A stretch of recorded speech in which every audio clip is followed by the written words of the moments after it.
Chers amis chasseresses et chasseurs, bonjour. Année exceptionnelle, assemblée générale exceptionnelle. L'an dernier, à peu près à la même époque, nous vivions un moment inédit pour le monde contemporain.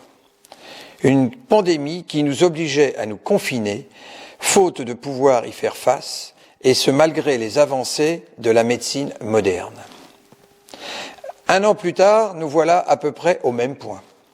Certes, l'espoir est né depuis l'arrivée des vaccins, mais dans le concret de nos vies, nous sommes toujours contraints, empêchés et limités. Empêchés, une fois encore, de tenir notre Assemblée générale en présentiel. Contraints de nous adapter sans cesse pour nous protéger de chaque nouvelle vague. Limités par les dispositifs disponibles, telle cette Assemblée générale en ligne pour que la vie de notre association se poursuive. Et avant de revenir sur la saison de chasse qui s'achèvera le 30 juin prochain, nous pensons aux nombreuses victimes et aux personnes qui souffrent encore à cause de ce Covid.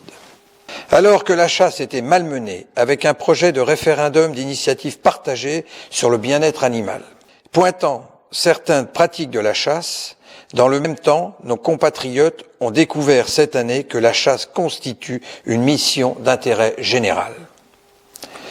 Cela doit nous réjouir, malgré les clivages qui ont pu naître dans nos rangs avec les limitations des espèces visées. Le ministère ayant prévu des mesures d'exception, notre préfet a pu prendre des arrêtés dérogatoires pour permettre la poursuite de la chasse des espèces de grand gibier causant des dégâts aux cultures agricoles. J'en profite par ces quelques mots pour le remercier. Nos adhérents ont été prévenus au moyen de notre site internet et de nos réseaux sociaux, mais aussi par emailing pour ceux dont nous avions l'adresse électronique.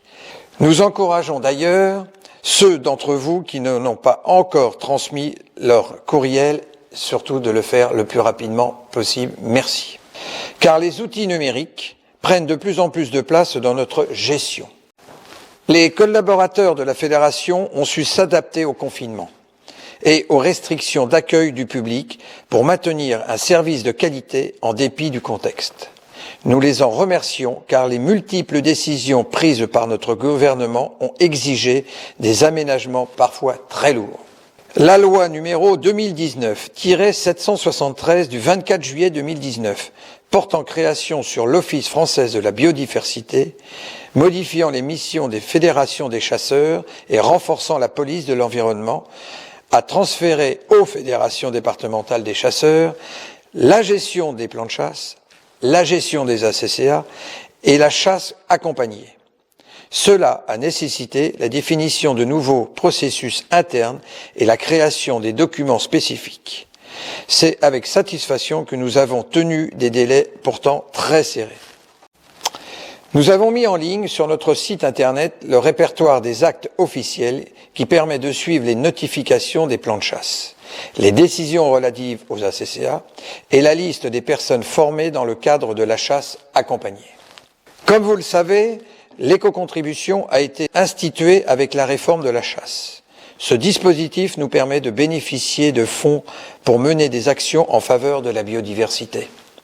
Et avec le fort soutien de notre Fédération régionale des chasseurs de Centre-Val de Loire, nous bénéficions cette année de 130 882 € pour participation dans le projet national Ecosentia qui vise la réhabilitation des chemins ruraux, l'installation de 5 plateformes de nidification pour des cigognes en concertation avec l'ALPO, l'étude écolièvre sur le suivi estival et les causes de mortalité des jeunes lièvres.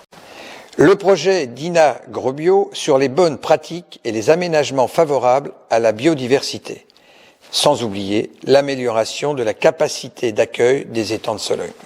C'est encore pour recréer ou maintenir des écosystèmes et des milieux que nous avons planté au cours de la saison près de 6 km de haies et contractualisé 750 hectares en jachère, environnement, faune sauvage. Ce travail en faveur de la biodiversité doit s'apprécier en parallèle à celui que nous menons depuis la fin des années 80 en faveur du faisan, des perdrix et du lièvre. Le colloque national faisan, qui s'est tenu cette année a d'ailleurs conclu à la nécessité de développer l'espèce et de travailler sur le petit gibier naturel en général. Fort de cette certitude, nous avons étendu cette année encore les superficies des plans de chasse petit gibier pour atteindre 66 700 hectares en plan de chasse lièvre, 204 000 hectares en plan de chasse faisan et 378 000 hectares en plan de chasse perdrix, dont 31 600 hectares en repeuplement. Les opérations de comptage de perdrix réalisées en mars dernier ont permis de constater une stabilité moyenne des populations. Et les indices kilométriques qui ont pu être réalisés au printemps témoignent pour leur part d'une tendance à la hausse pour le lièvre. Pour les comptages faisans, limites kilométriques et couvre-feu obligent, il nous a fallu nous adapter et les programmer le matin. Au moment où est réalisée cette vidéo, nous ne connaissons pas encore les résultats de ces opérations techniques indispensables dans le cadre du plan de chasse. Mais vous pourrez en prendre connaissance dans notre revue de juin prochain. Nous tenons à remercier une fois de plus les fidèles et nombreux compteurs bénévoles qui ont dû s'adapter aux mesures de précaution imposées par le Covid, tout en respectant à la lettre les exigences déterminées par les protocoles de comptage. Nous avons pu attribuer cette année 7 136 faisans, ainsi que 2 619 perdrix et 2 459 lièvres. Les prélèvements réalisés sont de 49,7% pour les faisans, 23,3% pour les perdrix et 42,9% pour les lièvres. Nous sommes heureux de vous informer que nous avons gagné au Conseil d'État contre les associations Sologne Nature Environnement et Perche Nature, qui s'étaient pourvues en cassation contre l'arrêté préfectoral autorisant une période complémentaire pour la vénerie sous terre du blaireau. Lors de la saison de chasse 2020-2021, c'est une satisfaction pour la Fédération départementale des chasseurs du Loir-et-Cher.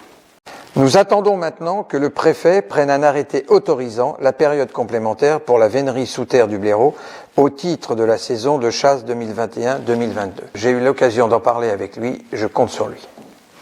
Nous avons dû annuler cette année encore l'exposition des trophées de cerf. Mais conformément à l'arrêté préfectoral fixant les modalités de contrôle d'exécution du plan de chasse, les attributaires de bracelets de cerf mâles devaient toutefois nous présenter leurs trophées. Pour ce faire, nous avions aménagé 2 accueils, l'un au siège de la FDC 41, l'autre sur notre site de Montrieux en Sologne. 705 trophées au total ont été enregistrés, dont quelques très beaux spécimens. Cette année, hors parc et enclos, il a été attribué dans le cadre du plan de chasse 14 292 chevreuils. Au 22 mars, alors que la saisie était toujours en cours, nous avions déjà enregistré 11 281 prélèvements, soit 78,9% de réalisation. À la même date, sur les 4 276 grands cervidés attribués hors parc et enclos toujours, 2061 étaient réalisés, soit un taux de prélèvement de 48,2%. Ils se répartissent en 471 cerfs élafs mâles de plus de 8 corps, le taux de prélèvement est de 35,7%. 1117 cerfs élafs mâles inférieurs ou égal à 8 corps pour 50,4% réalisés. 1425 biches, le taux de réalisation est de 50,2%. 1263 cerfs élafs jeunes, le taux de prélèvement est de 50,7%. Par ailleurs, toujours au 22 mars, nous avions enregistré 23 668 sangliers prélevés hors parc et enclos. Malgré les efforts des chasseurs de Loir-et-Cher, un peu empêchés par la Covid cette saison, l'espèce ne cesse de causer des dégâts. Notre trésorière, Madame Mireille Breton-Brousseau, vous expliquera tous ces éléments en vidéo dans la présentation du projet de budget prévisionnel. Dans le cadre du plan de gestion sanglier, nous observons depuis quelque temps une augmentation du nombre de territoires assis sur des petites surfaces, pour lesquels il est demandé un carnet de prélèvement. Ce sont des dossiers difficiles à administrer et très chronophage. En conséquence, le conseil d'administration a décidé que chaque territoire de moins de 10 hectares d'un seul tenant, faisant l'objet d'une demande de plan de gestion sanglier, sera soumis au règlement de l'adhésion annuelle.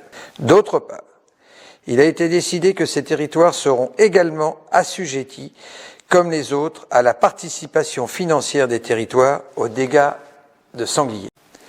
Une demande d'avenant au plan de gestion sanglier et une demande d'avenant au schéma départemental de gestion cynégétique de Loir-et-Cher seront déposées en ce sens auprès de l'administration. Les élections des représentants des territoires au comité cynégétique de Sologne devaient être organisées cette saison. Mais en raison de la pandémie, il a été décidé de proroger d'une année les mandats des représentants. Parmi nos 19 582 adhérents, dont 15 638 adhérents chasseurs, seuls quelques-uns ont pu suivre une formation cette année. 26 chasseurs ont été formés à l'hygiène de la venaison. 9 ont suivi la formation qui leur permettra de demander l'assermentation des gardes particuliers. 41 ont participé à la journée de formation obligatoire pour participer à la chasse à l'arc. Une soixantaine de personnes ont suivi la formation piégeage. 8 chasseurs ont été formés au tir des corvidés. Cette année, la formation sur les tirs d'été du renard se tiendra en juin. 7 chasseurs sont déjà inscrits. Inscrivez-vous. 249 candidats se sont préparés à l'examen du permis de chasser et le taux de réussite a été de 79,5 sur la campagne. Venez nous rejoindre, venez vivre notre belle passion. 47 personnes ont été formées à la chasse accompagnée et 41 parrains pour les encadrer. Malgré le soutien financier du conseil départemental, que je remercie bien sûr, du fait des restrictions sanitaires, nous n'avons pu tenir toutes les sessions de formation à la sécurité, à la chasse que nous avions prévues. Seuls 131 chasseurs ont pu la suivre cette année. Nous attendons par ailleurs que la FNC nous adresse dans les semaines qui viennent le référentiel et les supports de la nouvelle formation décennale à la sécurité à la chasse. Elle se tiendra par demi-journée et il sera possible de la suivre en ligne. Nous avons 10 ans pour former l'ensemble des chasseurs de Loir-et-Cher. Ceux qui n'auront pas suivi la session à cette échéance ne pourront pas souscrire à de validation de leur permis de chasser. Mais il leur suffira alors de suivre la formation pour retrouver ce droit. Au cours de la saison 2020-2021, seul un accident léger est à déplorer en Loir-et-Cher. Et nous pouvons raisonnablement espérer que cette nouvelle formation décennale obligatoire permettra de tendre de plus en plus vers le zéro accident. Nous envisagions avec joie la perspective de vous retrouver enfin dans le cadre de la journée des associations en mai prochain. Hélas, dans le contexte sanitaire, il nous faut à nouveau y renoncer. Pour le Game Fair, nous attendons que les éditions La Rivière nous fassent part de leur décision de report ou d'annulation pour cette année. L'organisation de nos animations nature a bien sûr aussi été contrariée par le Covid. Mais la fréquentation de notre site de Malzenay est demeurée forte, avec un pic de fréquentation important en juillet et août dernier. N'hésitez pas, allez vous promener, vous verrez que les chasseurs sont capables de faire et de maintenir une biodiversité magnifique. Enfin, je voulais vous annoncer que nous avions mis à profit le temps confiné pour élaborer la première édition de notre carnet de bord. Témoin du travail fédéral, il sera consultable en ligne sur notre site internet. Il est l'outil de communication que nous rêvions de réaliser depuis très longtemps. C'est chose faite. Nous espérons que vous aurez autant de plaisir à vous plonger dans cet ouvrage que nous avons à œuvrer chaque jour en faveur de cette chasse patrimoniale, éthique et rigoureuse. Je remercie l'ensemble du personnel de la Fédération qui a participé à ce gros travail. Avant de mettre un terme à ce rapport, je vous rappelle que vous pouvez participer au vote en vous connectant au site internet dédié avec les identifiants qui vous ont été indiqués par courrier ou par mail. Je vous encourage à prendre connaissance de l'ensemble des documents accessibles en ligne avant de voter. Vous pouvez participer au vote à compter du 23 avril à 16h et jusqu'au mercredi 28 avril à minuit.